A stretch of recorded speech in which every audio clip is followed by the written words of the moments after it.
Welcome, Michael. Michael Bossone. Welcome to Paso del Camino, a project within the Camino Santiago to the Camino Santiago. And it's really such a pleasure for me to have you here talking with me about the Camino. Thank you so much for allowing me to have this talk with you. Thank you so much. Hola, Guillermo. Bom dia. Very, very nice to be with you today. Wonderful. So let's start from the beginning, right?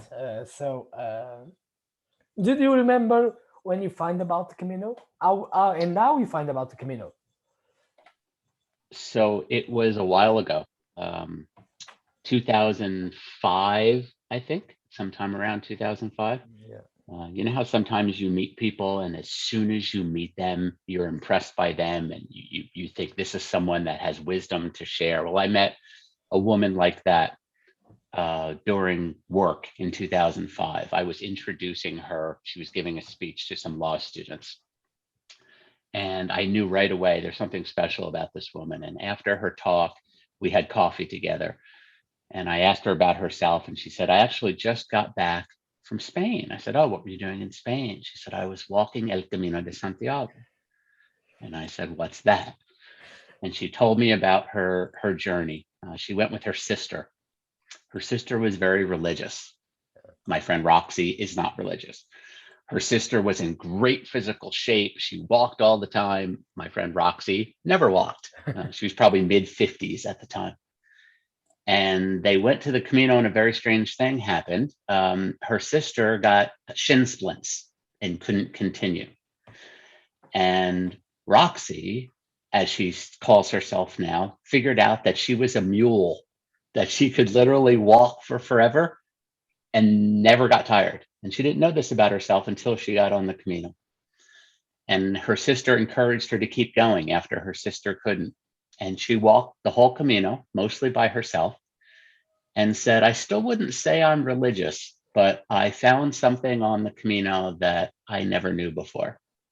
And she came back to the United States and she sold her law practice. She was a very successful lawyer. She changed her whole life. And I knew at that moment, I need to do this. I need to walk the Camino. And I had, let's see, my wife and I had two young children at the time. My son was 5, Aidan. My daughter Aria was 2.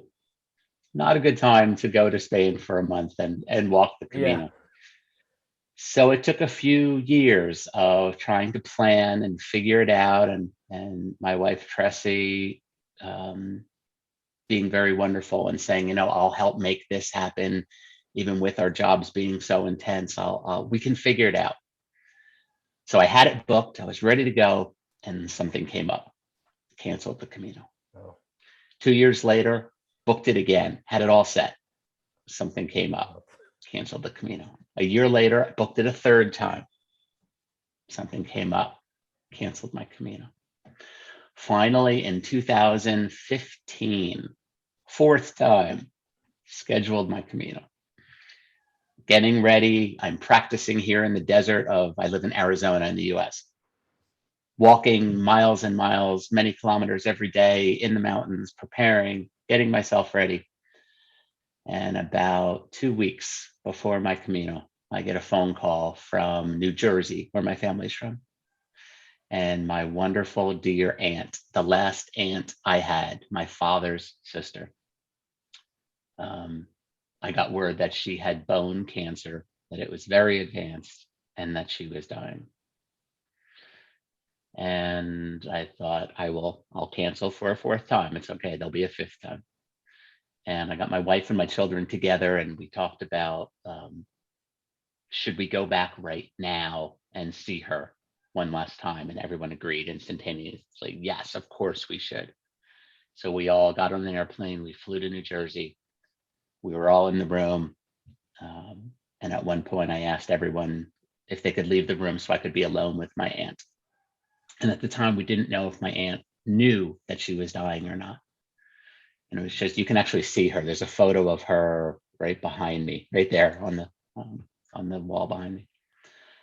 And I got down on one knee and I said, Aunt Lou, that was her, Louise was her name. Aunt Lou, what do you think?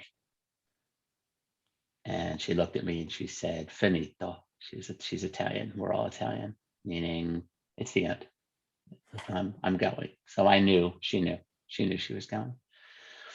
And we talked about that. Was she afraid? She wasn't afraid. My grandmother, her mother, was waiting for her, and she knew that. She said, I'm ready to see mom. So she wasn't afraid. She was ready to go. And I said, I'm still down on one knee with my hand in hers. And I said, my Camino, my walk. And I just shared the movie with her, The Way. It was the last film she ever saw. And so she knew what it was. She knew the spirit of it. She knew the spirituality of it. And I said, I'm going to cancel. I think I'm going to cancel. And because I knew I wanted to go to her funeral and say goodbye to her. That's amazing. And she looked at me right in my eyes, grabbed my hand really tight, and she said, hell no. I said, hell no. She said, it's your Camino. You walk. And I did. And I listened to my aunt. And I said goodbye to her there when she was alive, and said everything I wanted to say. And she said everything she wanted to say. And that is what allowed me to take my first journey on the Camino. So as I was on the long plane ride, it's 2 planes. It's about 13, 14 hours to get to Madrid from here. On those flights, on the train to Pamplona, on the bus to Roncesvalles, in the taxi to Sargent-Pied-de-Port.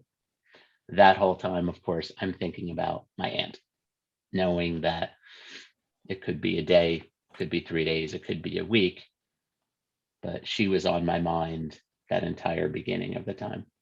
That's really amazing. That's really amazing. So right now, before we go on, I have like kind of this challenge for you. So I will play 2 songs, and you just have to connect these two to the Camino. It's easy. Okay? Okay, sounds good.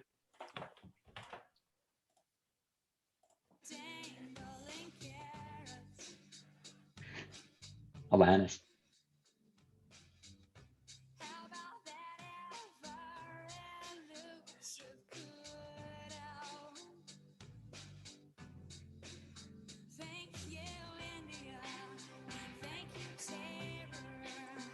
Thank you, thank you, frailty. Thank you, consequence. Thank you, thank you. Okay, this was Thank You from Alanis Morissette, right? And now this one.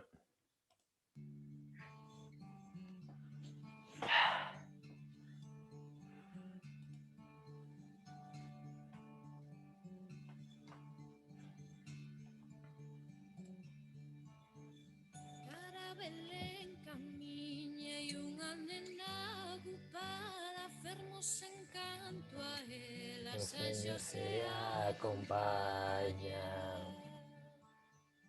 Llegaron a Belén y pidieron posada. Respondieron de adentro con alta voz. And this one, it's called Nadal de Luintra. It's a Galician old song, and translated, it's called the Christmas of Luintra. So, what these 2 songs have in common with the Camino? It's easy. So the second song I haven't heard before. The first song is one of my favorite songs. Alanis Morissette's one of my favorite artists. Actually, you heard of them, both of them. Believe me. I've heard the second one. Did I hear it in Galicia? Did you hear it in the States? Yeah. Oh, I don't remember the second one. But okay, the first one. Okay, the first one is a song that I actually was on my phone during both of my Caminos that I listened to a lot.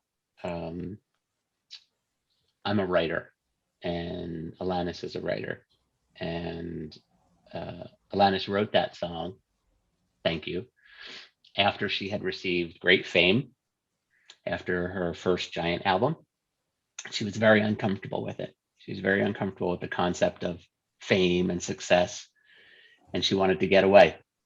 And she did. She went to India and she blocked out everything, every distraction in her life. And in the simplicity of India, she found herself again. And that song was written as a thank you to that place for helping her find herself. And that perfectly describes how I feel about the way, about the Camino, and what it did Do for you me. know So what they have in common? There are tell me. there are both from the movie. The way Ah, there we go. there are both There from we the go. movie. Rob, the Camino it's something really special, and sometimes we can't understand why the Camino is calling us, and why we have to do the Camino. And even when we walking, we get answers that we are not looking at for the answer. Okay, so what was your motivation that drives you to walk the Camino, and why the Camino? So there's a lot of different aspects about it that were appealing to me. Um, Most importantly, the sacred aspect of it. Um, my background is in philosophy and theology, and so I was very familiar with the concepts of a pilgrimage. I was very familiar with the history behind the Camino. I had studied its origins. I'm fascinated by Spanish culture, by Portuguese culture. I've traveled many times. I had been in Spain often, and in many ways felt more comfortable in Spain than I even do in the United States. And so this idea of going on a journey, of taking it step by step. Um, Roxy, the woman who had introduced me to the Camino, that was the best advice she ever gave me. She said, don't think about the end. Don't think about Santiago. Think about the next step and the next step and the next step. And if you take it step by step, if you treat every step as a prayer, you'll get where you want to go. And that was very good advice. And so that was my approach as I started. Um, though obviously my aunt was still very much on my mind at the beginning. Um, I have some photos that I'd like to share with you. Can I do that? Yeah, please do. Great. Okay. Can you see that? Yeah, Great. So that's the photo that everyone takes, right? yeah. In Roncesvalles. And for me, that smile on my face was a little bit different because the day before I had left from Saint Jean, it was March. It was early March. It was cold. It was really cold. And a lot of snow had just hit and a storm had hit. And so they closed the way I was planning to go. And instead, we had to go the way The that's other way. mostly roads, right? The less beautiful way, because the more beautiful way was closed because of snow. And the first day um, was challenging, going up the Pyrenees in the snow. And when we finally got to the monastery at Roncesvalles, it was a sense of relief, but it was also a sense of arrival, that something had started and begun all at the same time. And I hadn't had a signal on my phone because we were in the Pyrenees. So I didn't get a signal until we got to the monastery.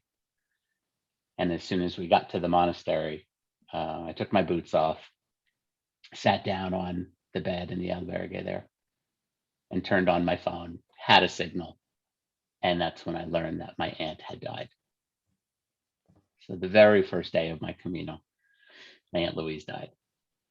And so um, I knew then that she was going to be with me the entire time, that I was now not just walking for myself, um, but now I had someone looking over me, and I had a new angel in heaven looking upon me. So when I look at this photo, the first thing I see is that smile on my face. It wasn't sadness, though obviously I was going to miss her, but I knew when I left her, when I took my hand out of hers and kissed her, I knew I would never see her again until the next world. And so at this moment, as I was about to start walking, my second day, it was a positive feeling I had. It wasn't a sad feeling. It was a positive feeling. And she was with me. And I talked to her as I went, and it was all new. The beginning of the Camino, I think, is very disorienting. Everything is new. Everything is different. And I don't think you can really prepare yourself for it. Even if you physically prepare yourself for it, mentally, spiritually, psychologically, I don't really think you can prepare yourself for the Camino. It's a very different world. I that very first day, this was my first Camino family. Yeah. It's a phrase I use a lot now, Camino family. You've walked the Camino 5 times, right? So you likely have many Camino families. This was the first group that I slept in the albergue with at Saint-Jean-Pied-de-Port, and then we walked together for the first, maybe 7 days. Sasha in the middle from Germany, Christine from Germany, and then Jose was from Spain, from Las Canarias, and then another Spanish friend who was from Barcelona, who was Catalan. And I was the oldest, obviously, of the group. Yeah.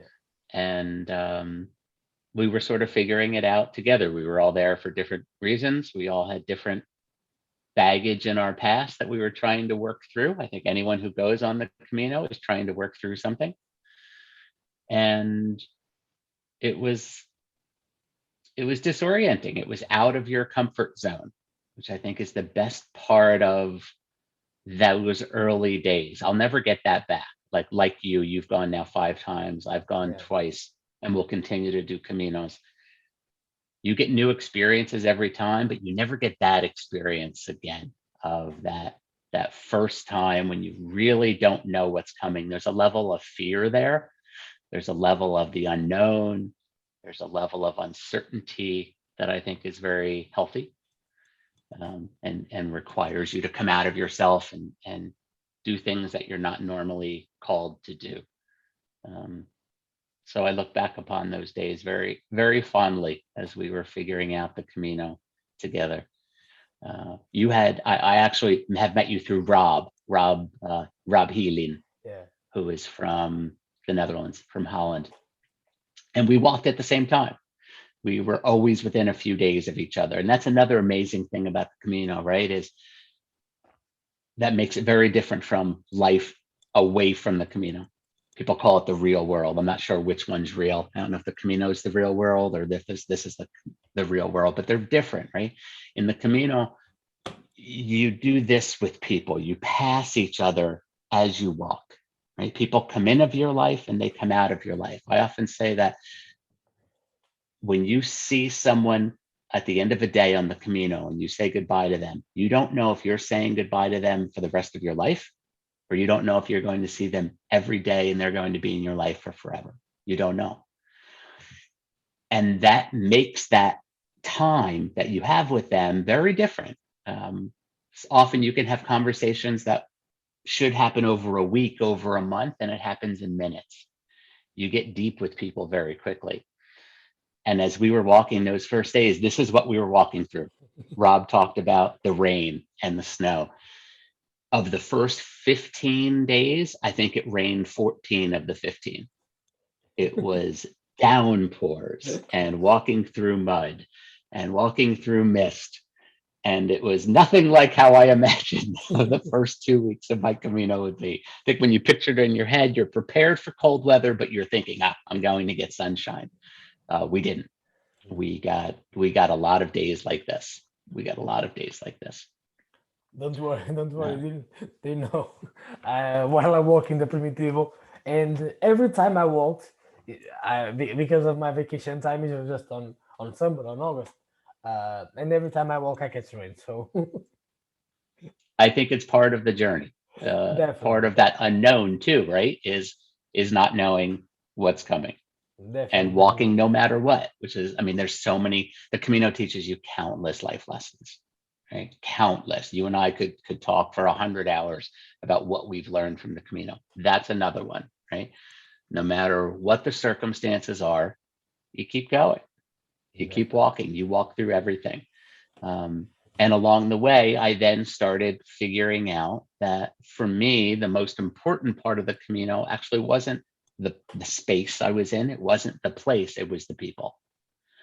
That's what I very quickly figured out meant the most to me as these people started coming into and out of my life. This woman's name is Vera. Vera was born in Hawaii, a U.S. state in an island in the middle of the Pacific Ocean. She is now a Buddhist nun, and she lives in Laos, the Asian country in Southeast Asia. And she was here doing the Camino all by herself.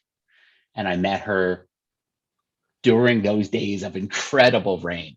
Um, I don't even think I got to see her face until we had already walked together for 8 or 9 hours because the rain was Yeah, so hard. We were literally walking like that. And only when we finally ended for the night did we get to take off all the layers and get to see our faces. Um, she was a dear friend of mine early on, along with, and I can't believe I don't have a picture of this person because she's very important to me. Her name is Francesca. Francesca is from Holland. And I met Francesca the same day I met Vera. I walked into a bar when I was about to drop dead. I was so tired. I was so wet. I'm sure you've had those moments where you're yeah, like, I can't take it anymore. yeah. It's been raining for a week nonstop. Your clothes cannot get dry. Everything is wet. Your soul is kind of dampened. And I walked into this little bar, tiny little bar, and got my cafe con leche and went into the room next to the where you order the food. There's a tiny little room with like 4 tables. And I see this woman, blonde, blonde woman, young woman, with her feet up on a chair. And her feet literally look unrecognizable as feet. They're bloodied. They're different colors. Um, I didn't know how she got there with feet like that, and I didn't know how she was going to continue. And we had an amazing conversation. And at the end of that conversation, Vera came in, and I met Vera for the first time. And Francesca and I walked the next 3 or 4 days together. And she stopped thinking about her feet. And we got to Burgos, and she rested in Burgos for 3 or 4 days.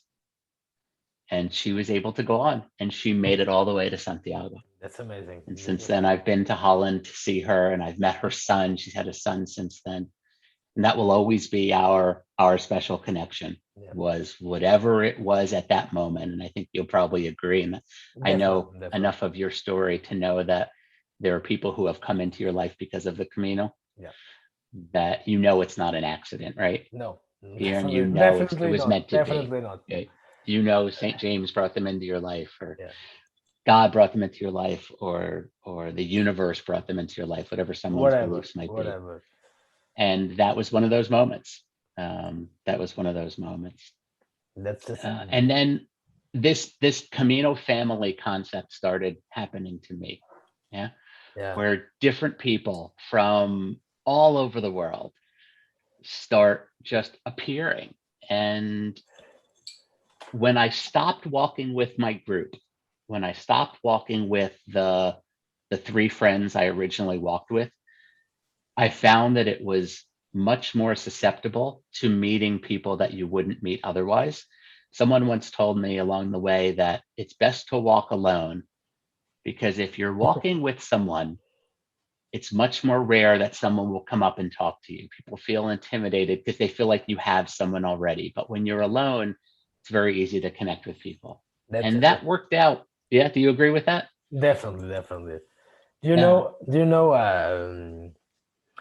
In 2019, when I was walking the Primitivo, it was hard Camino because of the first days. The first days was there was something that happened on the first day that was really bad for me and put me on a place that I wouldn't think to be on the Camino. So I was really, and in the first like 4 or 5 days, I was thinking of dropping out and going home because of that. And in the, I guess on the fourth, I don't know, I guess on the fourth day, in the fourth, yeah, in the fourth day, yeah.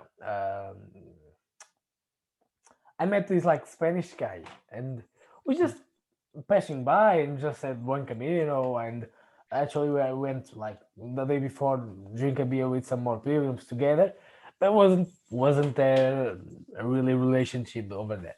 And on the I was in on the third day, yeah, on the third day, I really was really bad. It was the worst moment, and thinking going back home, not finish the Camino, and I was really like walking around me and just without knowing what to do. And this guy, really nice friend of me right now, he just saw me and he just saw that I was in the good place in that time. So he saw me, he called me. I sit down on his side, and he just, what is going to happen? Okay, so I explained the situation to this guy, and he just says me like this: "Don't give matter to the things that doesn't matter." Something like this. And these words, for much normal they can be, changed my camino and my life too. Do you know? Uh, and after meeting this guy, uh, we joined forces. We walked together all the way, with another Spanish guy from Valencia, and this amazing young girl from Badajoz. All there from Spain. I was the only one was not from Spain, but from different places, either of us. And it was the most amazing Camino together. We had some special moments, but this guy, I love that story because this I had guy, just, this I love guy. that story. I had just told the story about being there for someone else, Yeah, Francesca, during her downtime. And then you told that wonderful story about someone being there for for me. you, Yeah, which is a great reminder that there are times, again, the Camino being a metaphor for life. Yeah. There definitely. are times when we're the savior, and there are times when we need saving. When that, And even on a Camino, we play both of those roles. I'm sure you also had moments where you were the savior, right? Where you were there when someone else was having their bad day. And we never know when someone's having a bad day, also like life, right? yeah, I think it's a great approach to life when you see someone and maybe they're mean to you, or they've done something horrible to you and you've just met them. You don't know what they're going through.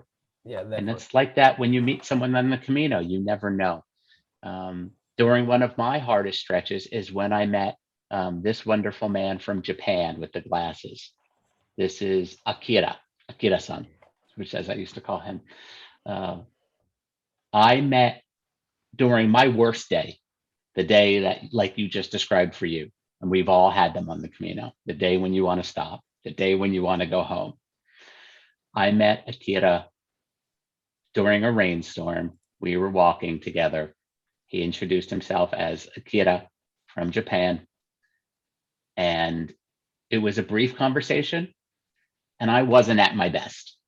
And I remember later in the day when I wasn't walking with him, how badly I felt about the way I had interacted with him, because I love Japanese culture and he seemed very interesting, but I wasn't in a good enough place to connect with him the way I wanted to. Like 2 nights later, I'm in this albergue with Camilla, the woman on my right from Australia, and this Japanese man walks in. Yeah. So, And he comes over and he sits with us, and I say, "Oh, what's your name?" And he says, "My name's Akira." Michael, And I said, "Oh, yeah, sorry for interrupting you. Can you please sure. stop sharing because I have a surprise for you? Okay, Oh, sure, just a moment. sure. Stop sharing, Okay, and I have kind of a surprise for you. Okay, okay. Hold on one moment. Okay, someone he, wants to give you a message. Okay,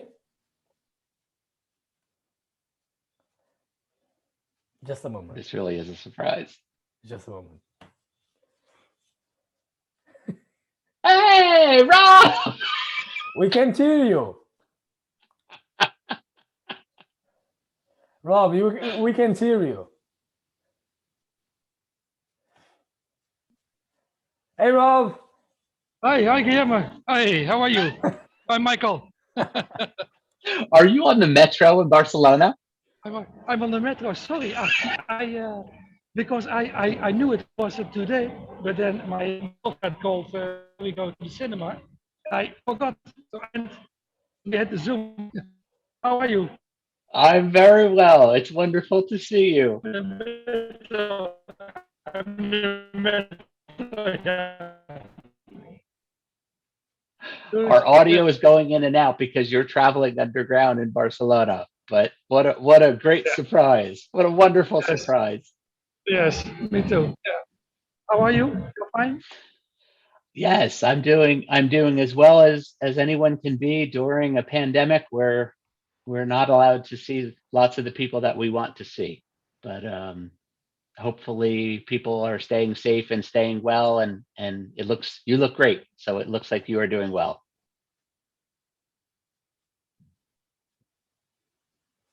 We may have lost him. I think so, yeah. Let's just wait a moment. Sure. So Rob and I met on our Camino. Yeah. We walked around the same time, actually. Rob, can you hear us?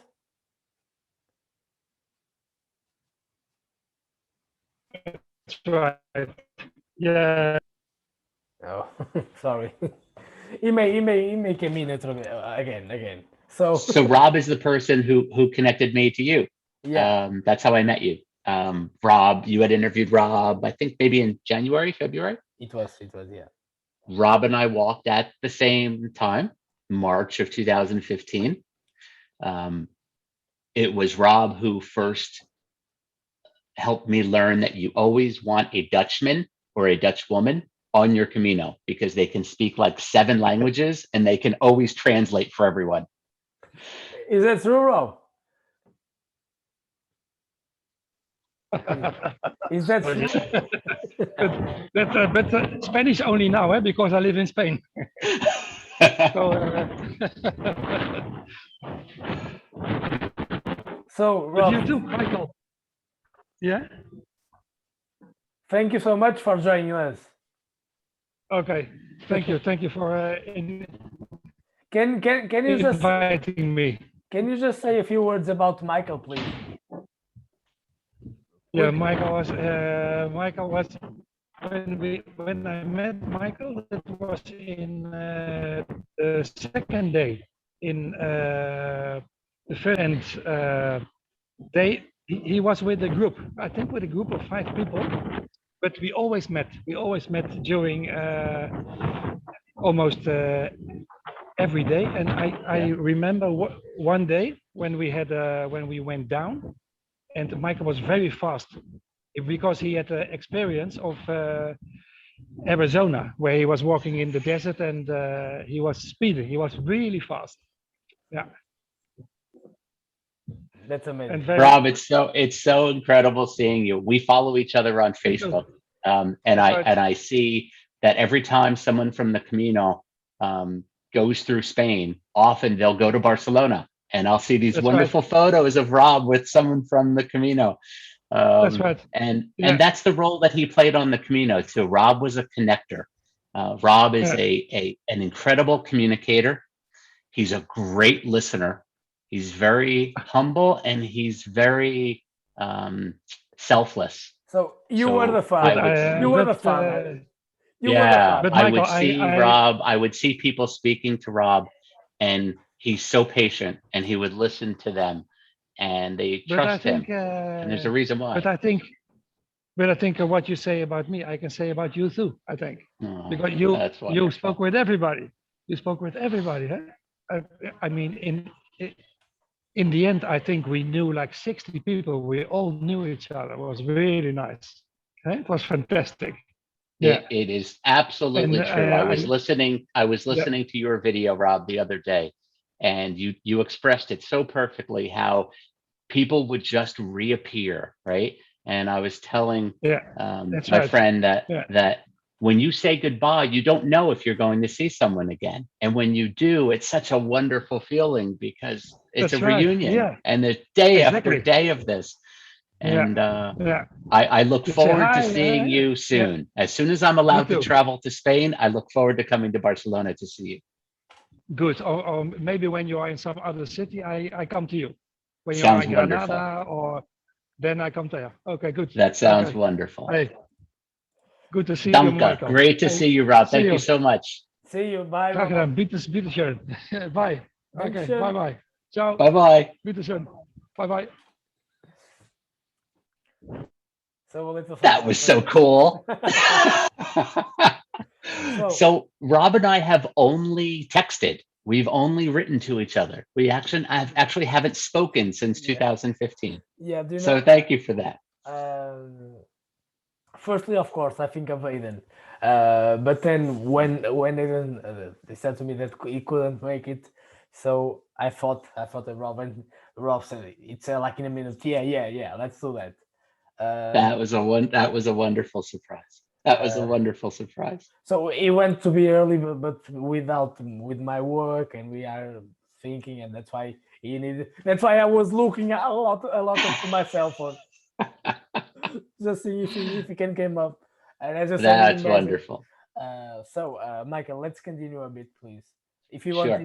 you can share the photos, but let me continue with the questions, okay? Yes, of course. Please continue.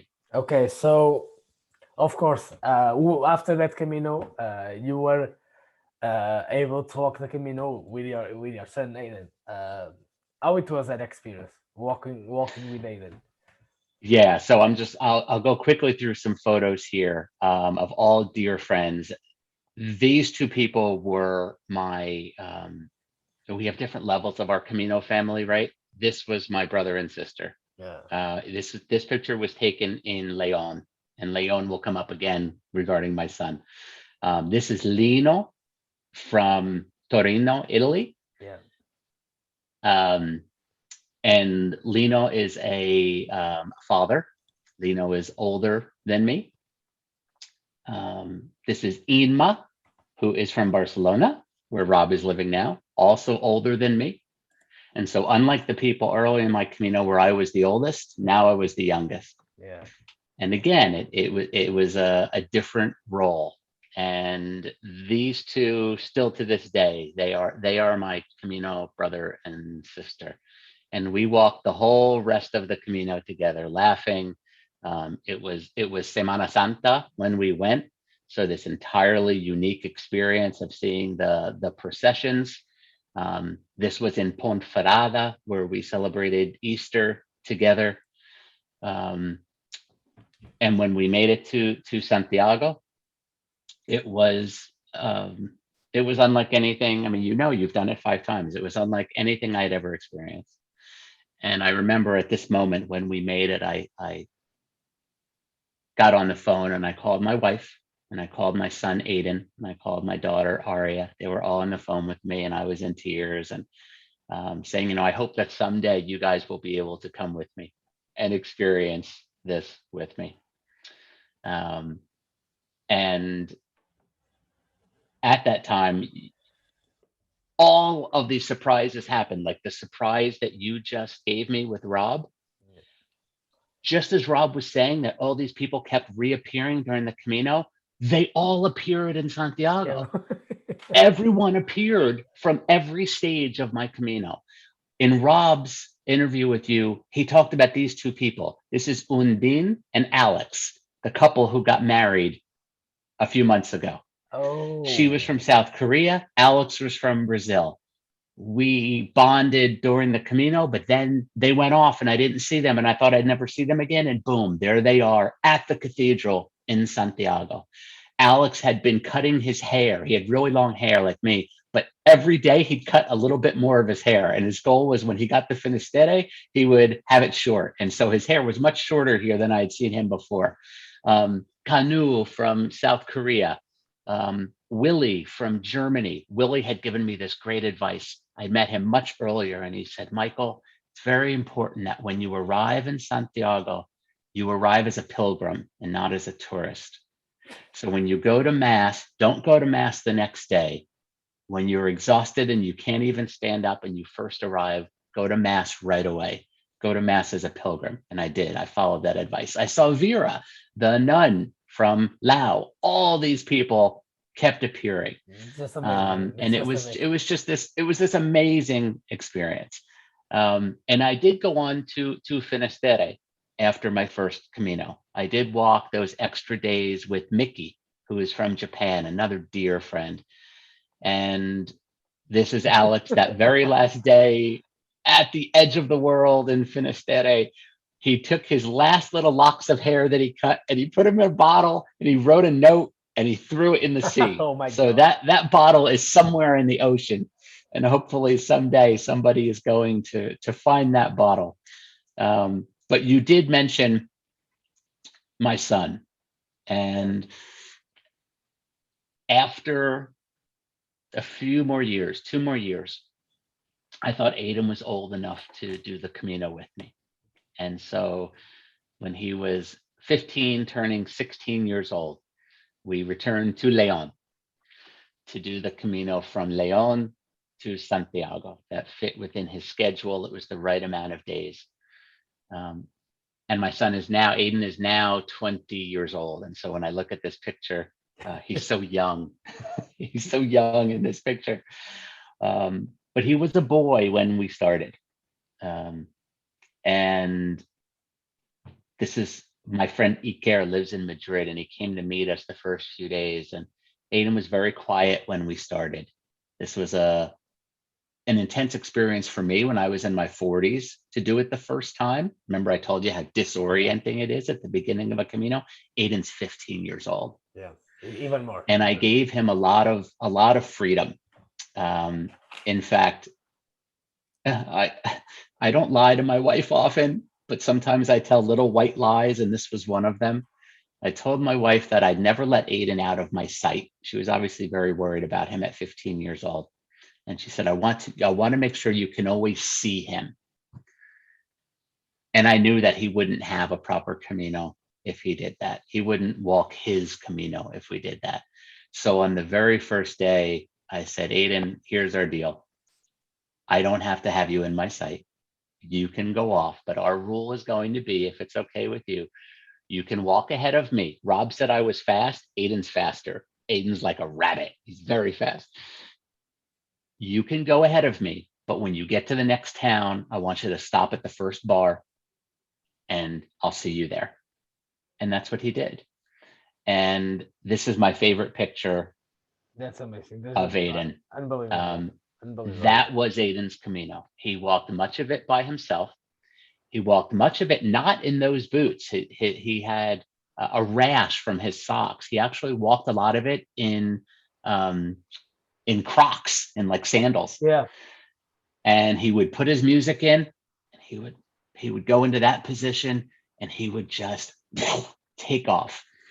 And he met people on his own, and he became his own person. He became a man on this Camino. It literally was like a rite of passage for him. He started as a boy, he ended as a man, and he met people along the way. And I started a new Camino family. This is Chris and Irina. Chris is from Ireland. His wife Irina is from Ukraine. This is Mickey from Italy.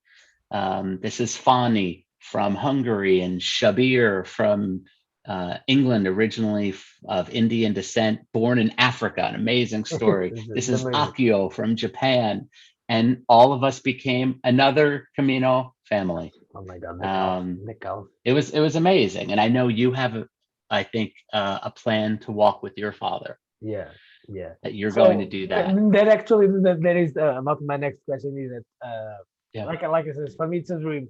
Uh, if I am able to walk with my father, the Yeah. Camino. Yeah. And you, as a father, what was the feeling when you saw that Evan could reach at Santiago and made it through all this way, all of this passage? What was the feeling of seeing your kid becoming a man and arriving in Santiago? That was the feeling right there. Oh, that Jesus, This might be my favorite photo in the entire world.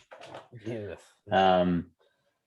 I didn't know anyone took this photo. So when we arrived that last day, when we were arriving in Santiago, a strange thing had happened the day before. As I said, Aidan often went ahead and then he would wait for me. But the very last day, the day before arriving in Santiago, Aidan was in such a high mood. He was so excited. He had so much adrenaline that he missed the signs. He had his music playing. He was so focused, and he walked 3 or 4, 5, 6 kilometers past where he was supposed to meet me. And his phone was dying, and I had the chargers, and he wrote me and he said, I don't know what to do. I'm by myself now. And I didn't know if I should walk to go get him. And he was afraid, but he was calm. And while I'm on the phone with him, this man, Andy from Ireland, he met Andy. And he had met Andy earlier in the Camino, and Andy and Aidan had this really tight special bond. And Andy was sort of unsure of what was going on at the moment. Andy was having a bad day, you might say. And my son took care of Andy that night. My 15-year-old son took care of his friend. And so I could hear in his voice that once Andy arrived and Andy kind of had run out of food and was low on cash and he was in a bad spot. And Aidan forgot that he himself was in a bad spot and instead said, here is my friend, this man that I think of like an uncle now. He needs me more than I need help. And that last night, Aidan took care of him. And so the next morning, that's when this picture was taken, the next morning, when I was reunited with Aidan after we were separated that night, that's when I think I was most proud, was that moment of knowing that Aidan had become a man, that he was less worried about himself than he was for his friend. And when we then did arrive in Santiago proper, we were all arm in arm, all of us, 15 or so, all linked together, arm in arm. And I didn't know that Mickey from Italy, Michela from Italy, had taken this picture. And she sent it to me later, and I just burst out in tears, and I want to cry now seeing it. And you can Just see unbelievable. It's just you can unbelievable. see in both of us, I think the pride he had in himself. We knew the Camino had changed us forever together. Yeah. And you're going to have this moment and a moment like this, right? You're going to have this moment Also. with your father. So, Um, out of question right and I'm now. happy Okay. for you. I'm so excited for you. So excited for you. Out of question right now. Sure. Imagine that we could turn back time, and you could go back to your best moment on the Camino. Which moment you chose? Wow, best moment. So my first instinct when you said best moment, my very first instinct was to fight the urge to choose a best moment. Yeah. And mostly because a lot of the most important lessons the Camino taught me were in the hard times rather than the good times. And when I think back on my Camino, first and the second,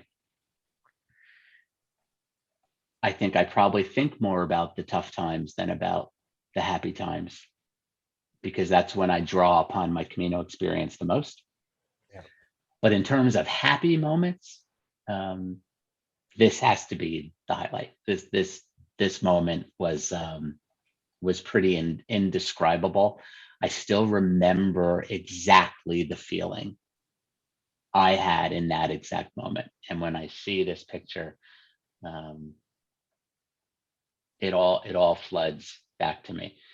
But there's one other, among many special moments, there's one other moment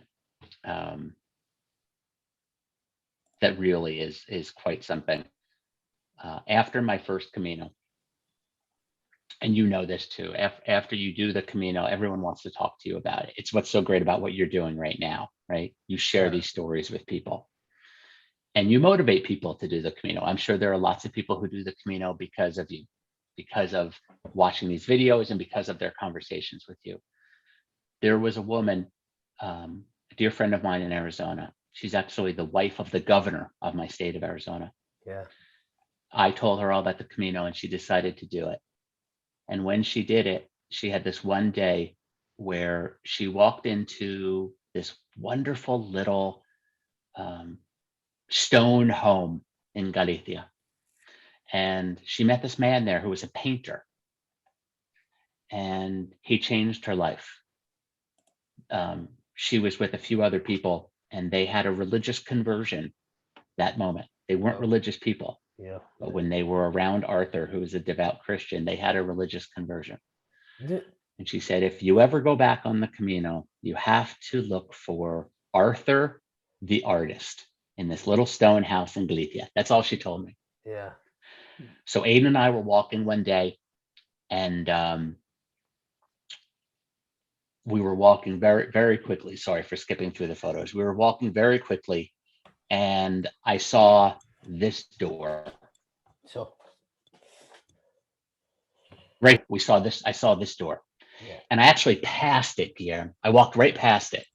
And after I walked past it, I went, Stonehouse, Arthur the artist. And I turned around and I walked 10 steps back and I said, Arts Gallery. And I knocked on the blue door and a man opened the door. It was this man. Yeah. And I said, are you Arthur? He said, I am Arthur. Who are you? And it started what has become one of the most important relationships in my life. Arthur and I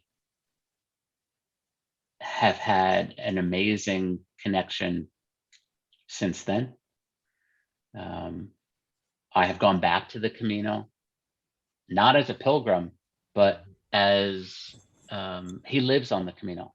This home, which is also his art gallery, is right along the path. It's right along the way. It's between Tria Castella and Saria. And so I got to spend time with him and see what it's like to actually not have to go from place to place on the Camino, but actually just stay in one place. And it was a few years, 2 years after that second Camino, that he would come back into my life, that Arthur would come back into my life because of this man. This man's name is Tony. And Tony, like my friend Angela, was another person that after hearing me decided to walk the Camino. And I trained Tony here in Arizona. He was about 9 years old. And I'd take him and we'd go hiking and I taught him how to use the sticks and I taught him the types of clothes. And he went on his first Camino and he didn't make it. His feet were bad, his knees were bad, he didn't make it. And he came back to Arizona and he rested up and a year later he said, I want to try again. And I trained with him again. And he went back to the Camino and he was a kilometer from my friend, the artist.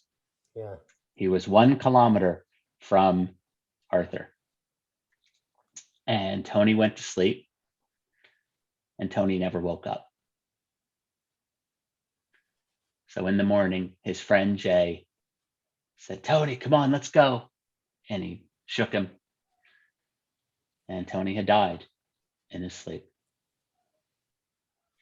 Died of a heart attack at 71 years old.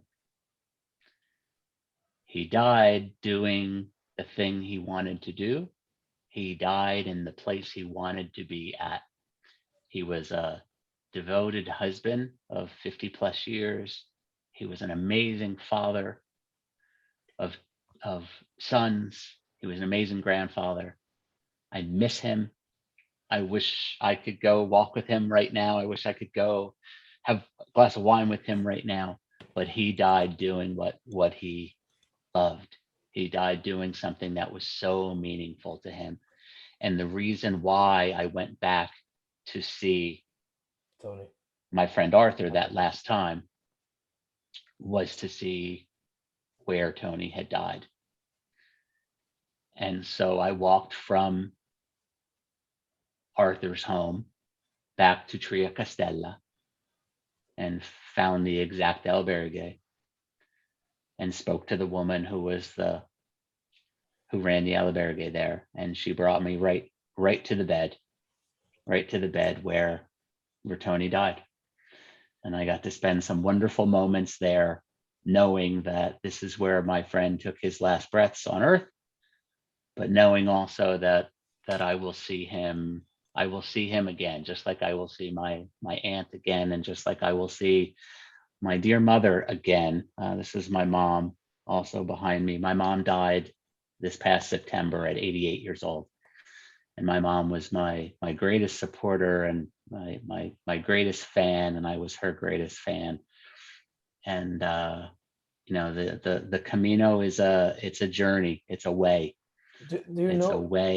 It's a way for all of us to figure out or try to figure out our lives and what our lives are supposed to mean. And that includes our lives past this life. Do you And know? so I have something similar story with that. But before I tell you the story about the religions, you know, the Camino, it's very known because of their embrace to all the pilgrims. You know, it doesn't matter if you are from different aspects of the world, if you're from different countries of the world, if you are Christian or Protestant or Muslim, or actually, I met two refugees from Syria walking the Camino 5 years ago. Do you know?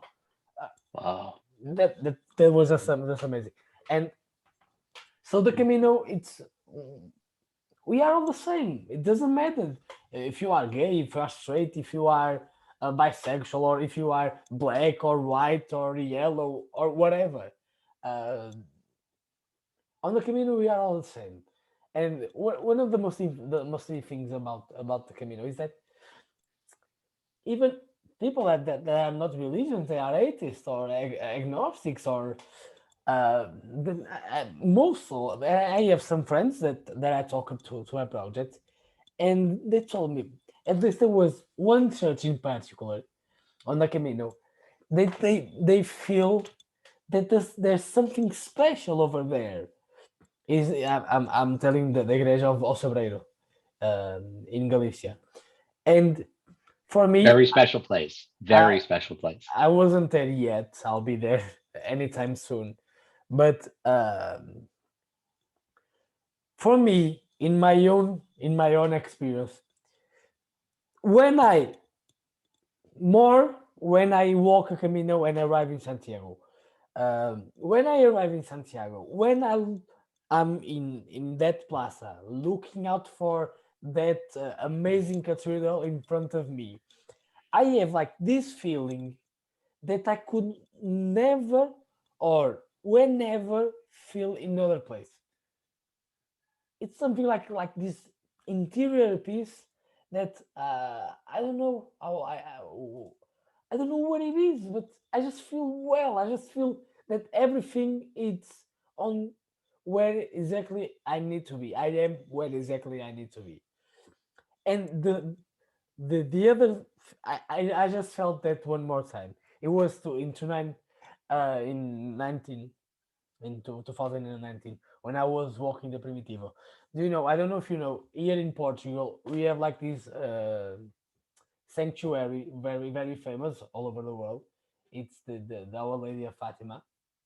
Uh, I've been there. so of course there are here in Portugal there are like these almost everyone, almost every town has as an image of Our Lady of Fatima, and uh, there are also a very common cults to Our Lady of Fatima in Galicia. In 2019, I was walking the Primitivo in Asturias. Turkish part of in Asturias and then the other in Galicia.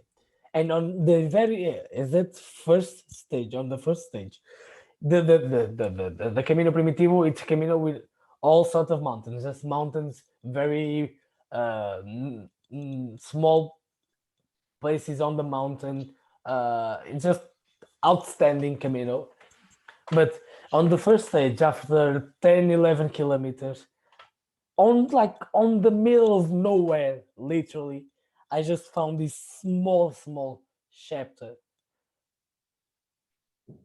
with a small image of Our Lady of Fatima. It was just three benches, six Persians, three on the other side. Like it wasn't more than this room, and this room it's really small. And for me, it was like a big surprise to find that in that time. You know, I couldn't imagine to find something like that in Galicia, but in Asturias, on the middle of nowhere, literally, found that special place was just out of the ordinary. Do you know? Just amazing. And you No know, way, again, no way that that was an accident. there was no way. No. Actually, I have like this sad story like yours. Isn't sad. Actually, it's really amazing story. So in my first Camino walking in Pontevedra, it was my worst Camino in terms of physically. Uh, Mm. it was very bad physically in that Camino, and in the stage in Pontevedra, it's a town on Galicia. I went to the public albergue, but it opens at 1 a.m. 1 p.m. But it was like noon or whatever, and it was just like this place has like 80 beds or something like that, 80 bunkers, 80 bed bunkers or bunker beds, whatever. So I was like in front of me there were like this line of 120 people, and it was okay. So I was so really struggling a lot with my feet. So I said to me, what the hell, the first place I encountered, I'll say that. So the first place I encountered, I encountered an auto. So what the hell? For just one time, I'll stay at the auto. So I stayed at the auto, and then when I arrived at this auto, it was the last room they have. Also the auto, the last one, and it was like a shared room with like four beds or whatever. And I just said to me, what the hell? It was 80 euros, but what the hell? I can't. Now I know if I walk more, I could find it more places and affordable.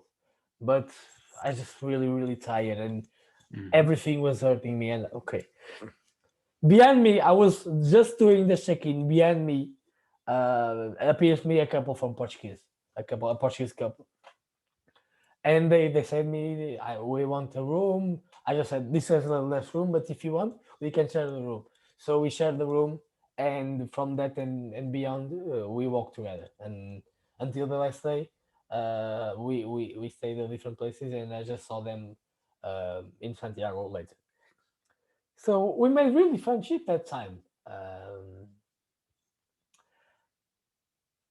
And actually the their Camino was his idea, her idea, and he was just there for being with her, nothing more.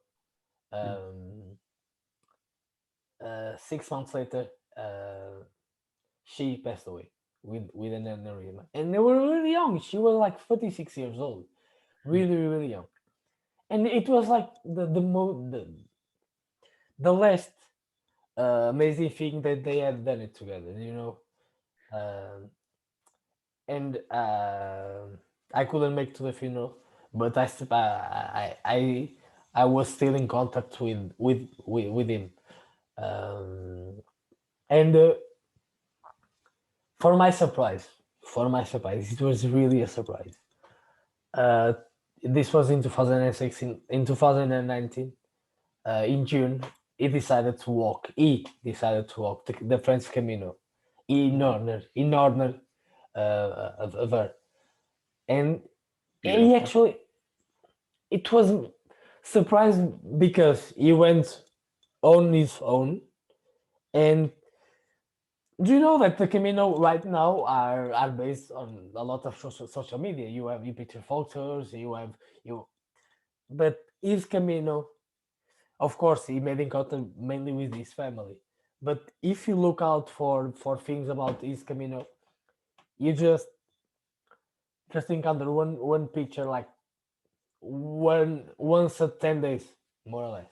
So he embodied the Camino spirit and just walk it in honor of it. And he's really such a friend of mine, and his story is just amazing. I So think I think what you just said, that beautiful story, it captures why I think this idea of yours to do these yeah, conversations and yeah, to kind of. record them and to share them, why you're really onto something here, why this is such a brilliant idea, because you are very honest, you are very genuine, you are very real. And I think that's why we're all drawn to the Camino, Yeah. because when we go there, whatever normal things, whatever faces we put on in our normal lives, whatever we do to try to hide away from our true selves, when you go on the Camino, you strip those things away and you're very bare and you're very open and you're very honest. And anytime pilgrims can have this interaction with each other, it brings us back to that feeling of being there. And as you said before, that moment, and I saw the emotion in you of you were just so happy. It's where you even said the words, it's where you most wanted to be. That's what we take from the Camino, right? Yeah. Once you're a pilgrim, you're always a pilgrim because it's a part of us now. And that desire to be in a place in the world where we are where we want to be. That's the greatest gift of the Camino. And So you've given me a gift by so giving me Michael, this time with you. our time is running out. I don't know why. Don't worry. Um, we'll finish this first part, okay? And then you Perfect. answer, and we go to our last questions, okay? Perfect. Sounds good.